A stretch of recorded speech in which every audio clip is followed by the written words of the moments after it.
అయినా అంబేద్కర్ గారి రాజ్యాంగం వల్ల ఏం చేంజ్ అయింది అని మీరు అనుకోవచ్చు. కానీ అంబేద్కర్ గారు లేకముందు ఇండియా ఎలా ఉండేదో మీకు తెలుసా? ఎస్సీ ఎస్టీ మైనారిటీ కిడ్స్ కి స్కూల్లోకి ఎంట్రీ ఉండేది కాదు. ఎస్సీ ఎస్టీ మైనారిటీ వాళ్ళు అంటరాని వాళ్ళు అని ముద్ర వేశారు. ఉమెన్స్ కి టెంపుల్ లోకి ఎంట్రీ ఉండేది కాదు. ఉమెన్స్ కి మాట్లాడే హక్కు ఉండేది కాదు. పెద్దవాళ్ళని కొట్టి చంపినా అడిగే రైట్ ఎవరికి ఉండేది కాదు. ఇప్పుడు పుట్టాడు ఒక వ్యక్తి మధ్యప్రదేశ్ మహార్ దళిత్ క్యాస్ట్ లో. ఆ పుట్టుకతో మొత్తం ఇండియానే చేంజ్ అయింది. అతను చేసిన ఉద్యమాలు ఎన్నో కోట్ల మంది ప్రజలకి ఫ్రీడమ్ ఇచ్చింది. అంబేద్కర్ గారు రాసిన రాజ్యాంగం వల్ల ఈ రోజు ఇండియాలో స్కూల్లో అందరూ సమానంగా చదువుకుంటున్నారు. ప్రతి ఒక్కరికి మాట్లాడే రైట్ వచ్చింది. ఇంతకు ముందు ఎవరైతే ఉమెన్స్ కి మాట్లాడే రైట్స్ లేదని చెప్పారో ఈ రోజు అదే ఉమెన్స్ పాలిటిక్స్ లో రూల్ చేస్తున్నారు.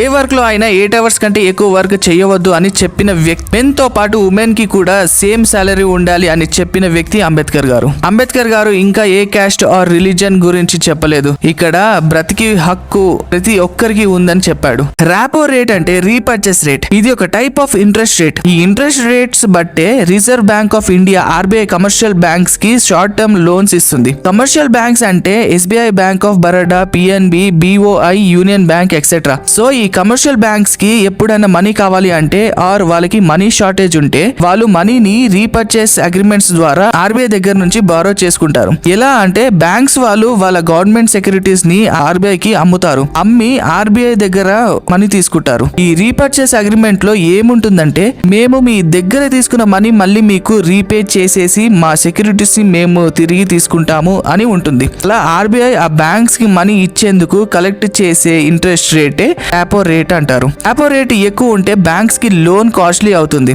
బ్యాంక్స్ కి లోన్ కాస్ట్లీ అయితే బ్యాంక్ వాళ్ళు మనకి లోన్స్ ఎక్కువ ఇంట్రెస్ట్ కి ఇస్తారు. ర్యాపో రేట్ తగ్గింది అనుకోండి, బ్యాంక్స్ తక్కువ ఇంట్రెస్ట్ కి మనీ బారో చేసుకుంటాయి. ఆటోమేటికలీ మనకి లోన్ ఇంట్రెస్ట్ తగ్గుతాయి. టోటల్ గా ఎకనామిక్ గ్రోత్ బూస్ట్ అవుతుంది. మనం ఓల్డ్ 90s సాంగ్స్ వినడం వల్ల మన బ్రెయిన్ యంగ్ గా అవుతుందని తెలుసా? ఓల్డ్ 90s సాంగ్స్ వినడం వల్ల బ్రెయిన్ యంగ్ గా అవ్వడం ఏంటి జోక్ గా కాకపోతే? Doctor Elin longer counter clock wise study అనే ఎక్స్పెరిమెంట్ చేశారు. ఈ ఎక్స్పెరిమెంట్ కి కొంతమంది ఓల్డ్ ఏజ్ పీపుల్ ని తీసుకుని వచ్చారు.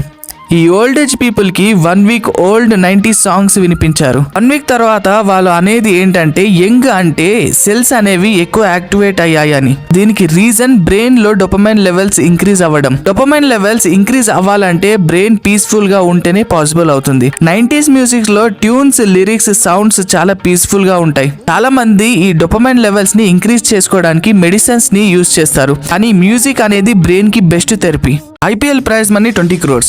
మరి అదే ఐపీఎల్ బ్రాండ్ వాల్యూ ఎంతో తెలుసా? ఐపీఎల్ ప్రైజ్ మనీ వచ్చి 20 crores ఉంటుంది. కానీ ఓనర్స్ కి ఒక్కో టీమ్ కి 200 crores ప్లస్ స్పెండ్ చేస్తారు. How it's possible? మరి ఐపీఎల్ కి ఇంత మనీ ఎలా వస్తున్నాయో తెలుసా? Number 1, broadcast right. Star sports వాళ్ళు 48,390 crores పెట్టి కొనుక్కుంటారు. స్టార్ స్పోర్ట్స్ వాళ్ళు 2023 నుంచి 27 వరకు బ్రాడ్కాస్ట్ రైట్స్ 48,390 crores పెట్టి తీసుకుంటుంది. జియో హాట్ స్టార్ వచ్చి 2023 నుంచి 27 వరకు డిజిటల్ రైట్స్ 23,575 crores పెట్టి తీసుకుంది. టాటా కంపెనీ 2024 నుంచి 2028 వరకు టైటిల్ స్పాన్సర్స్ గా 2,500 crores పెట్టి తీసుకుంది. ఇలా పే చేసిన అమౌంట్ 50% బీసీసీఐ కి, 50% ఐపీఎల్ కి వెళ్తుంది. ఐపీఎల్ టికెట్స్ లో 80% ఆ హోమ్ టీమ్ కి, 20% బీసీసీఐ కి వెళ్తాయి. టీమ్ జెర్సీ మీద ఉన్న లోగోస్ అమౌంట్ మొత్తం టీమ్ ఓనర్స్ కి వెళ్తుంది. ఇంకా ప్లేయర్స్ కి చేసే యాడ్ ప్రమోషన్స్, డ్రీమ్ 11, ఎంపీఎల్ ఇలా చాలా ప్రోమోస్ వెనుక థౌజండ్స్ ఆఫ్ క్రోర్స్ బిజినెస్ ఉంటుంది. కానీ మనకి ఐపీఎల్ విన్నింగ్ ప్రైజ్ 20 crores అని మాత్రమే తెలుసు. బట్ దీని వెనుక క్రోర్స్ వాల్యూ చేసే బిజినెస్ గురించి మనకి తెలియదు. అసలు స్వామి హనుమని బజరంగి ఆర్ బజరంగ్ బలి అని ఎందుకు పిలుస్తారో తెలుసా? స్వామి హనుమ చిన్నప్పుడు సూర్యదేవుడిని మామిడికాయ అనుకొని తిందాం అని వెళ్ళినప్పుడు ఇంద్రుడు తన వజ్రాయుధంతో హనుమని కొడతారు. తర్వాత వాయుదేవుడు ఓ గుహలోకి స్వామి హనుమని తీసుకొని వెళ్లి గాలి మొత్తాన్ని గుహలో బంధించాక త్రిమూర్తులు అండ్ దేవతలు వచ్చి స్వామి హనుమని బ్రతికిస్తారు. తర్వాత దేవతలు అందరూ స్వామి హనుమకి చాలా వరాలు ఇస్తారు. లైక్ అస్త్ర శాస్త్రాలు ఆయనని ఏమి చేయలేవు అని, యుద్ధంలో ఆయనకి అలసట రాదు అని, అండ్ ఎన్నో సిద్ధులు ప్రసాదిస్తారు. అలా దేవేంద్రుడు స్వామి హనుమకి వజ్ర అంగాన్ని ప్రసాదిస్తారు. వజ్ర అంటే డైమండ్ అండ్ అంగం అంటే శరీరం, అంటే వజ్రం లాంటి శరీరాన్ని ప్రసాదిస్తారు. వజ్రాయుధంతో కూడా పోల్చి ఉండొచ్చు. సో అలా స్వామి హనుమకి వజ్రంగి అని పేరు వస్తుంది. కాలక్రమేణా వజ్రంగి కాస్త బజరంగి అయింది. ఐపీఎల్ ఐపీఎల్ లీగ్ లో ఇప్పటి వరకు ఎవరు బ్రేక్ చేయని రికార్డ్స్ ఏంటో మీకు తెలుసా? ఐపీఎల్ లో ఎక్కువ మ్యాచెస్ విన్ అయిన టీం ముంబై ఇండియన్స్. ఇప్పటి వరకు 153 మ్యాచెస్ విన్ అయింది. ఐపీఎల్ లో ఎక్కువ స్టంప్ అవుట్ చేసిన కీపర్ ఎంఎస్ ధోని. ఇప్పటి వరకు 46 స్టంప్స్ అవుట్ చేశాడు.